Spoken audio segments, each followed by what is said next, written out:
Okay, यहाँ पर हम बात कर रहे हैं क्वेश्चन नंबर 5 की, JEE advance 2022 paper 2। Okay, physics section हम बात कर रहे हैं। और यहाँ पर न्यूमेरिकल वैल्यू हमको इंटर करना है, और वैल्यू का जो इंटीजर टाइप वैल्यू है ना, तो ये एक बड़ा इंटरेस्टिंग हमारे पास में सेक्शन होता है। क्वेश्चन में गिवन है, consider a configuration of n identical unit each consisting 3 layers.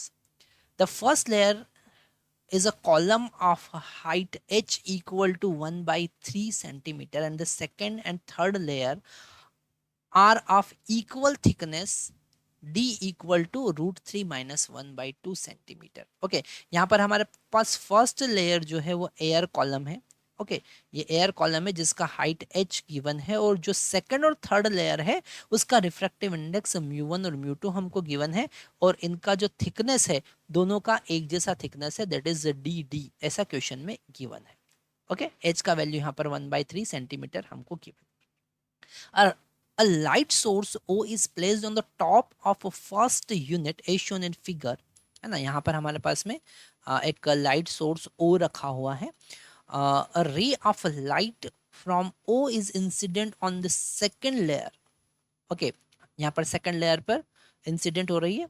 Uh first unit at angle theta equal to 60 degree, यहाँ पर थीटा का वैल्यू भी हमारे पास 60 डिग्री गिवन है, to the normal for the specific value of N, है ना। ये कितने ऐसे लेयर्स होंगे, कितने यूनिट होंगे, है ना, एक फर्स्ट सेकंड थर्ड, एन कितने यूनिट होंगे कि the ray of light emerge from the bottom configuration at distance L equal to 8/√3 centimetre, है ना। हमको एन का वैल्यू बताना, कितनी लेयर यहाँ पे होगी, सिंपल सा हमको क्वेश्चन समझ में आ रहा है।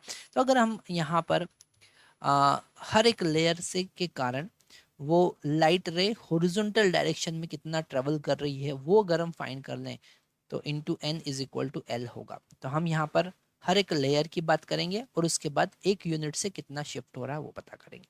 तो फर्स्ट वाला लेयर अगर हम देखें, फर्स्ट लेयर की अगर हम बात करें, ठीक है, जो कि एयर है। फर्स्ट लेयर कौन सा है, एयर है ना।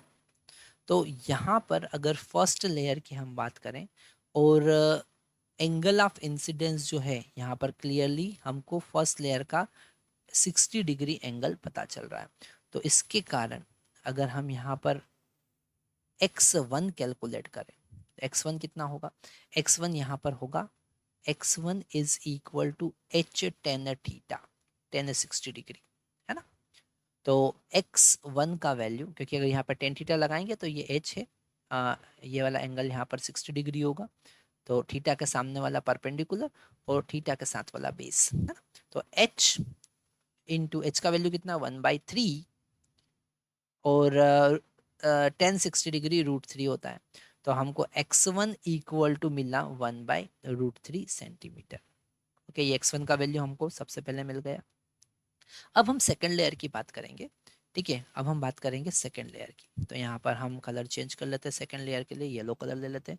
सेकेंड लेयर की अगर हम बात करें, तो सेकेंड लेयर में हम देखेंगे हमको art refraction, angle of refraction पता करना पड़ेगा, है ना।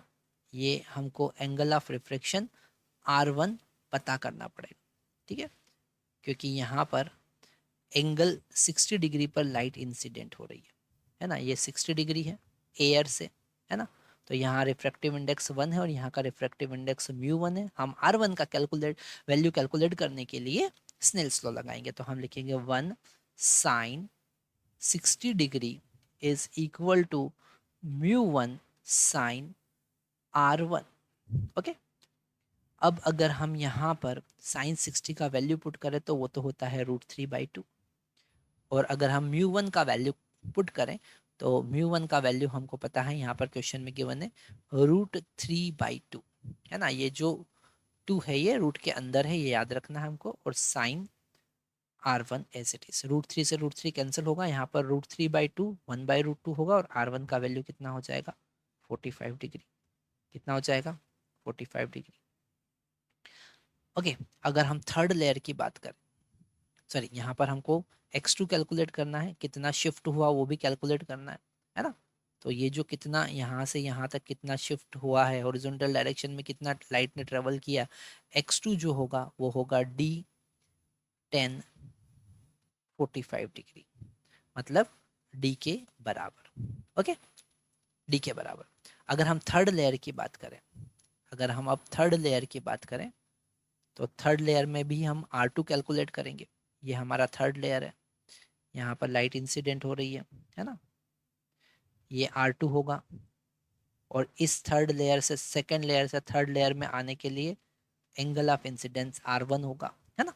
तो यहाँ पर μ1 that is equal to √3/2 into sin R1 that is equal to 45 degree is equal to μ2 that is equal to √3। μ2 का वैल्यू यहाँ पर गिवन है √3 into sin R2 हम यहाँ से कैलकुलेट करेंगे, √3 से √3 यहाँ कैंसिल हो जाएगा, है ना। और साइन 45 1/√2 होता है, 1/√2 इंटू 1/√2 1/2, और R2 का वैल्यू हमको यहाँ पर मिला 30 डिग्री। कितना मिला? 30 डिग्री। तो x2 हम यहाँ से, सॉरी x3 हम यहाँ से निकाल लेंगे। x3 क्या चीज़ है?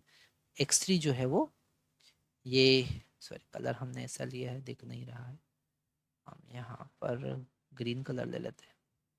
ओके, यहाँ पर ये जो x3 है वो होगा D10 30 डिग्री। ओके, मतलब x3 इक्वल टू D/√3 हो। ओके, तो अगर हम एक लेयर से शिफ्ट की बात करें, मतलब टोटल x की बात करें, अगर हम एक लेयर से शिफ्ट की बात करें, टोटल x की बात करें, तो वो होगा x1 plus x2 plus x3, मतलब 1/√3 प्लस D/√3। ओके, अगर हम d का वैल्यू यहाँ पर पुट कर देते हैं, तो एलसीएम ले लेते हैं और d का वैल्यू पुट करते हैं, तो 1 plus d into √3 plus 1 divided by √3 आया, और d का वैल्यू पुट करते हैं, तो x equal to 1 plus d का वैल्यू हमारे पास में है √3 minus 1 divided by 2 into √3 plus 1। Okay, और डिवाइडेड बाई √3 हमको गिवन है। ठीक है, अब यहाँ पर a minus B into A plus B, A square minus B square होगा, मतलब 3 माइनस 1 होगा, दैट इज इक्वल टू 2। तो ये पूरा इस 2 से कैंसिल होगा, न्यूमरेटर में हमको 2 मिलेगा, तो 2/√3। ओके, ये एक यूनिट के कारण शिफ्ट आया। तो अगर हमको n कैलकुलेट करना है, अगर हमको n कैलकुलेट करना है, तो L equal to n into x होगा, है ना। मतलब कि n 2/√3 is equal to, L का वैल्यू कितना है? 8/√3, √3 से √3 कैंसिल, यहाँ से n का वैल्यू हमको मिलता है 4, है ना। तो यहाँ पर आप एंटर करेंगे 4। Thank you very much.